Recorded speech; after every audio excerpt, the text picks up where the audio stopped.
एक कृष्णा राधे राधे भक्तों, एक बार फिर से बहुत बहुत स्वागत है आपका हमारे श्री राधे चैनल में। तो फ्रेंड्स, इस वीडियो में हम आपको महालक्ष्मी व्रत की पूजा और इसे की गजलक्ष्मी व्रत भी कहा जाता है, इसे बहुत ही सरल पूजा विधि बताने वाले हैं। तो फ्रेंड, वैसे तो ये जो व्रत है यह 16 दिवसीय महालक्ष्मी व्रत होता है, जो कि राधा अष्टमी से शुरू होकर पितृपक्ष की अष्टमी तक किया जाता है। ठीक है, तो लेकिन जिन लोगों ने भी व्रत नहीं किया है वो 14 सितंबर को दिन पड़ रहा है रविवार को महालक्ष्मी व्रत का उद्यापन किया जाएगा। तो इस दिन भी अगर आप गजलक्ष्मी माता की पूजा कर लेते हो तो कहते हैं कि इससे आपके घर में माता लक्ष्मी की स्थायी वास रहता है और उस घर में कभी भी अन्न धन की कमी नहीं रहती है। तो आप यह पूजा अपने घर के मंदिर में भी कर सकते हो, और अगर मंदिर में इतनी जगह नहीं है तो आपको अलग से चौकी लगा के भी पूजा करनी चाहिए। तो यहाँ पर मैंने भी एक लकड़ी की चौकी ले ली है, उस पे गुलाबी रंग का या आप लाल रंग का कपड़ा बिछा लीजिए। मैंने लाल रंग का कपड़ा बिछाया है। माता लक्ष्मी की पूजा में लाल और गुलाबी रंग का इस्तेमाल ज़्यादा से ज़्यादा हमें करना चाहिए। तो थोड़े से चावल का आसन देते हुए माता लक्ष्मी को हम स्थापित कर लेंगे, गणपति जी को भी स्थापित कर देंगे, और साथ ही में हमने यहाँ पर अष्टदल कमल बनाएंगे जिसके ऊपर हमें कलश की स्थापना करेंगे। तो इस पूजा में फ्रेंड्स कलश का विशेष महत्व होता है। ठीक है, तो आपको मिट्टी के, तांबे का, पीतल का या फिर चांदी का कोई भी आप पात्र ले सकते हैं। में थोड़ा सा गंगा जल डालें और उसके कंठ पर आप जल से भर दें, और कलश पर आपको स्वास्तिक जरूर बनाना है और उस कंठ पर आप मौली जरूर से बांधे। ठीक है, उसके बाद देखिए यहाँ पर मैंने ली है हल्दी की गांठ, सुपारी, सिक्का और थोड़े से दुर्वा। ये तो चीज़ें हमें कलश में डाल देंगे। उसके बाद हम पंचपल्लो लगाएंगे। आप आम के, अशोक के 5 या 7 पल्लव ले सकते हैं। थोड़े से आप कटोरी में चावल भर रखे, उसके ऊपर हम करेंगे नारियल की स्थापना। ठीक है, तो कलश स्थापना के बाद अब हम लक्ष्मी दीपक जला रहे हैं यहाँ पर। तो लक्ष्मी दीपक हमें कैसे जलाना है, आप किसी भी पात्र में स्वास्तिक बना लें या श्रीम लिख ले रोली से, कुमकुम से। उसके बाद में आपको उसमें देखिए मिश्री मैंने डाला है, और अगर आपके पास खड़ा नमक हो साबुत वाला तो आप वो भी डाल ले, और उसके बीच में आपको दीपक रखना है। ठीक है, और ये फिर आप दीपक में भी बतासा डाल सकते हैं या फिर मिश्री के दाने भी डाल सकते हैं।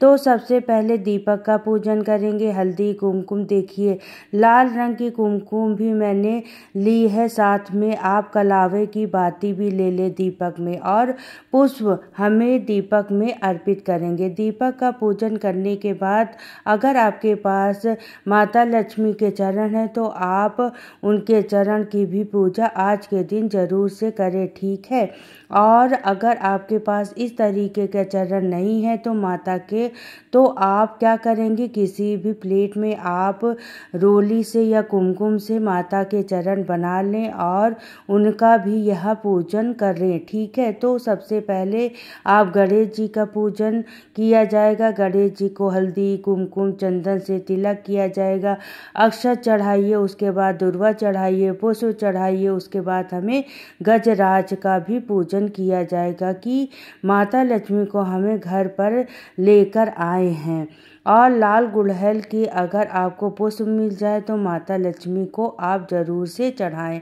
और फ्रेंड्स, इस पूजा में आप जरूर करिए, अपने चाहे 16 दिन के व्रत किए हो या ना किए हो। ठीक है, और इस पूजा को आप सुबह में करें या ब्रह्म मुहूर्त में आप अपनी चौकी की स्थापना करें, कलश की स्थापना करें 14 सितंबर को। ठीक है, और नहीं तो आप जो है फिर संध्या के समय भी करें। अगर किसी ही कारण से सुबह में आप ये पूजा नहीं कर पा रहे हैं तो आप संध्या के समय भी गजलक्ष्मी माता का पूजन करें सकती हैं, क्योंकि इन्हीं दोनों समय में माता लक्ष्मी धरती पर वितरण करती हैं, एक सुबह के समय में और एक संध्या के समय में, जिसे कि कौधली के बेला भी कहा जाता है। ठीक है, उसके बाद आप माता लक्ष्मी के स्वागत करिए। तो देखिए फ्रेंड्स, वैसे तो आज के दिन 16 की संख्या में सुहाग अर्पित किया जाता है, ठीक है, लेकिन आप अपनी सामर्थ्य के अनुसार जितने भी सुहाग की सामग्री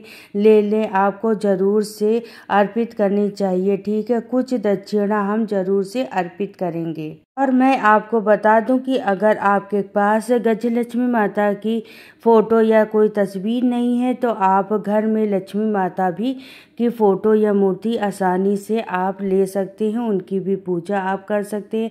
नहीं तो गजलक्ष्मी माता की आसानी से मार्केट में मूर्तियाँ मिल जाती हैं, पितृपक्ष में भी मिल जाती हैं, लेकिन अगर आप इस तरीके की मूर्ति घर पर भी लक्ष्मी माता की मिल जाएगी, आप उससे भी आप पूजा कर सकते हो। तो आपके घर में जो भी माता लक्ष्मी की फ़ोटो है, प्रतिमा है, मूर्ति है, उनकी भी स्थापना करिए, ठीक है। उन्हें गंगा जल से शुद्ध करके उनके बाद इस तरीके से आप पूजन करें। यहाँ पर मैंने भोग लगा रही हूँ, तो ये पान के पत्ते में मैंने इलायची और मिश्री का भोग लगाया है माता को, जो कि माता रानी को ये भोग बहुत पसंद है, ठीक है। इसके अलावा मैंने बतासे का भोग लगाया है और सफ़ेद रंग की कोई भी मिठाई का भी भोग लगा सकते हैं, खीर का भोग लगाइए। गजराज को हमने यहाँ पर केले अर्पित किए हैं। अच्छा, अब बात करते हैं कि ये जो 16 गांठ वाला ये जो धागा होता है, जिसे कि हमने पहले दिन तैयार किया था, इसको पूजा में हमें ज़रूर रखना है। और अगर आपके पहले दिन तैयार नहीं किया था तो अब आप लास्ट का अंतिम जो दिन है वो दिन भी आप पूजा करें, उस भी 16 गांठ लगा सकते हैं कलावा में। आप इस धागे को तैयार करें, माता लक्ष्मी के मंत्रों का जाप करते जाएं, गांठ लगाते जाएं, ठीक है। क्योंकि पूजा में इस धागे को रखने के बाद, इनकी पूजा करने के बाद आपको कम से कम 1.25 महीने तक इस धागे को अपने हाथ में बांध के रखना चाहिए। और पूरे साल अगर आप बांध सके तो बहुत अच्छी बात है, ठीक है। उसके बाद देखिए फ्रेंड्स, आप यहाँ पर आप माता लक्ष्मी को कमलगट्टा रख सकते हैं, कमलगट्टे की माला हो तो रख सकते हैं, ठीक है। लक्ष्मी कौड़ी आप स्थापित कर सकते हैं और माता रानी को सिंदूर आज के दिन आप ज़रूर लगाएं। माता रानी को 5 बार 7 बार आप सिंदूर अर्पित करें। उसके बाद जो आपकी उंगली में जो सिंदूर बचेगा उसे आप अपनी मांग में ज़रूर से भरें, ठीक है। और इस पूजा में आप ध्यान रखिए, लाल और गुलाबी या फिर पीले रंग के वस्त्र आप पहन के बैठे, ठीक है। आप सुहागन महिला हैं, आपको अपनी सुहाग की साड़ी ही श्रृंगार करके बैठना चाहिए माता लक्ष्मी की पूजा में। इसके बाद हम माता रानी को इत्र अर्पित करेंगे। इत्र अर्पित करने से हमारा शुक्र ग्रह अच्छा होता है, दैवी शक्ति हमारे घर की ओर आकर्षित होती है, तो इत्र हमें ज़रूर से अर्पित करना है, ठीक है। और इसके बाद आप यहाँ पर कनकधारा स्तोत्र का पाठ कर सकते हैं, श्री सूक्त का पाठ कर सकते हैं, माता लक्ष्मी चालीसा का पाठ कर सकते हैं, लक्ष्मी जी के मंत्रों का ज़्यादा से ज़्यादा आप जाप कर सकते हैं, ठीक है। उसके बाद हम माता लक्ष्मी की आरती करेंगे और आप यहाँ पर कमल गट्टे के बीजों से अगर आप हवन करते हैं तो वो भी बहुत अच्छा होता है, ठीक है। तो देखिए फ्रेंड्स, कहीं कहीं पर क्या होता है कि माता लक्ष्मी के लिए बेसन के गहने बनवाए जाते हैं। कहते हैं कि सोने के गहने अगर आप जड़वा सकते हैं तो बहुत अच्छी बात है, नहीं तो बेसन के गहने बनाए जाते हैं माता लक्ष्मी को पहनाने के लिए। तो अगर आप वो बना सकते हैं तो बहुत अच्छी, लेकिन मैं आपको पूजा की बहुत ही सरल विधि बता रही हूँ।